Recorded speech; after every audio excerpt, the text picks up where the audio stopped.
सरकार की गेहूं खरीद 2020-21 के मौजूदा विपणन वर्ष अप्रैल से मार्च में अब तक 3,89,80,000 टन के नए रिकॉर्ड स्तर को छू गई है। गेहूं खरीद के मामले में पंजाब को पीछे छोड़ते हुए मध्य प्रदेश देश का सबसे अधिक गेहूं खरीदने वाला राज्य बन चुका है। गेहूं खरीद के मामले में पिछला रिकॉर्ड वर्ष 2012-13 का है, जब 3,81,80,000 टन की खरीद की गई थी, जबकि पिछले विपणन वर्ष 2019-20 के दौरान गेहूं की खरीद 3,47,70,000 टन रही थी।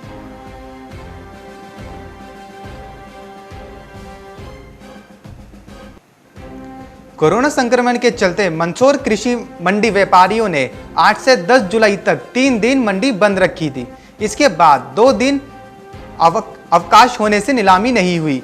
5 दिन बाद सोमवार को मंडी खुली तो सुबह से किसान उपज लेकर पहुंचने लगे। परिसर में वाहनों की कतारें लग गई। देखते ही देखते परिसर फुल हो गया। सोमवार को सामान्य उपज के साथ किसान तारामीरा मटर लेकर भी पहुंचे। वहीं लहसुन, गेहूं, सोयाबीन व प्याज की बम्पर आवक रही। शाम 6 बजे तक मंडी में नीलामी चलती रही।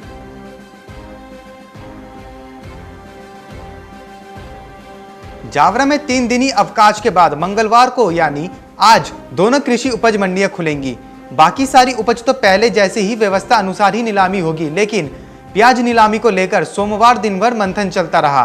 रात 9 बजे बाद तय हुआ कि मंगलवार को एक दिन जावरा की काटजू मंडी में प्याज की नीलामी होगी और फिर बुधवार से प्याज की नीलामी होगी। तौल व भुगतान सभी प्याज अरण्य पीथम नई मंडी में ही किया जाएगा।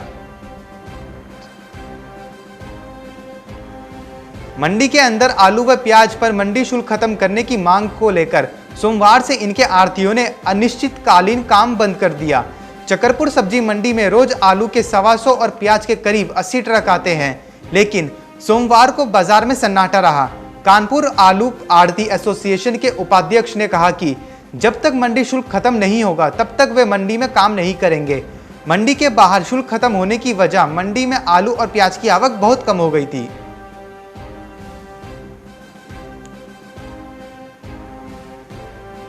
मॉनसून के दस्तक देते ही सब्जियों के दामों में उछाल आने लगा है। नदियों के बड़े जल स्तर ने सब्जियों की फसल को नुकसान पहुंचाया है। वहीं लॉकडाउन के दौरान अन्य प्रदेशों से आने वाली सब्जियों की आमद कम होने से सब्जियों के दाम में वृद्धि हुई है। 2 दिन लगे लॉकडाउन के बाद बड़ी सब्जी मंडी में बाजार और ठेलों पर पहुंची सब्जी के दाम में आसमान छू रहे हैं। रुड़की में टमाटर और शिमला मिर्च के दामों में कुछ कमी आई तो आलू प्याज के दामों में तेजी आ गई है। बीते 4-5 दिनों से आलू के दाम 22 रुपए से बढ़कर 30 रुपए और प्याज 16 रुपए से 20 रुपए प्रति किलो तक पहुंच चुके हैं, जिसके कारण गृहिणियों के रसोई का बजट बिगड़ चुका है। बीते सप्ताह टमाटर 20 रुपए से 60 रुपए तक पहुंच गया था, लेकिन अब टमाटर के दाम 10 रुपए कम हो गए हैं। अब आलू के दाम बढ़ गए हैं। देश में इस साल गेहूं की सरकारी खरीद 389 लाख टन से ज्यादा हो चुकी है, जो कि अब तक का रिकॉर्ड स्तर है। फिर भी प्रमुख उत्पादक राज्यों की मंडियों में गेहूं के बाजार भाव सरकार द्वारा तय न्यूनतम समर्थन मूल्य से करीब 100 रुपए क्विंटल कम है। बात अगर चने की करें तो यह मंडियों में एमएसपी से करीब 700 से 800 रुपए प्रति क्विंटल नीचे बिक रहा है। मक्का उत्पादक किसानों को तो अपनी फसल इस साल औने पौने दाम पर बेचनी पड़ रही है। जाहिर है कि देश में गेहूं, चना, मक्का समेत कई अन्य फसलों का बीते फसल वर्ष 2019-20 जुलाई-जून में रिकॉर्ड उत्पादन रहा था। मौसम का साथ मिलने का ही परिणाम है कि जिले में लक्ष्य का अब तक 60% से अधिक क्षेत्र में धान की रोपाई की जा चुकी है, जबकि मक्का की खेती भी 50% के आसपास हो चुकी है। उत्तर प्रदेश के जनपद में इस बार कुल 1,57,000 हेक्टेयर भू-भाग पर खरीफ की खेती की जानी है। इसमें 1,19,400 हेक्टेयर क्षेत्र में धान तथा लगभग 27,000 हेक्टेयर क्षेत्र में मक्का की खेती का लक्ष्य निर्धारित है।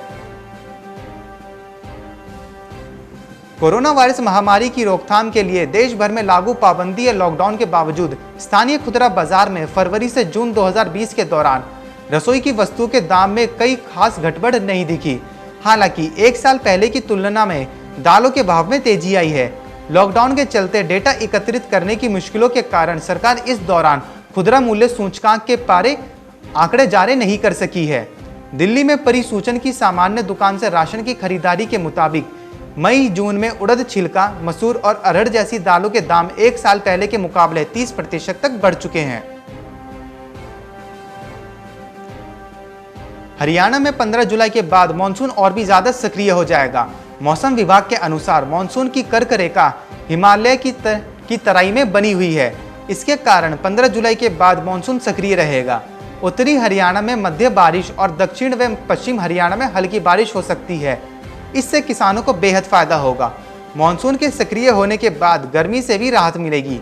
वहीं प्रदेश के कई जिलों रविवार सुबह हुई बारिश के कारण मौसम में काफी बदलाव हुआ है। हालांकि धूप निकलने से बीच में उमस का एहसास हो रहा है।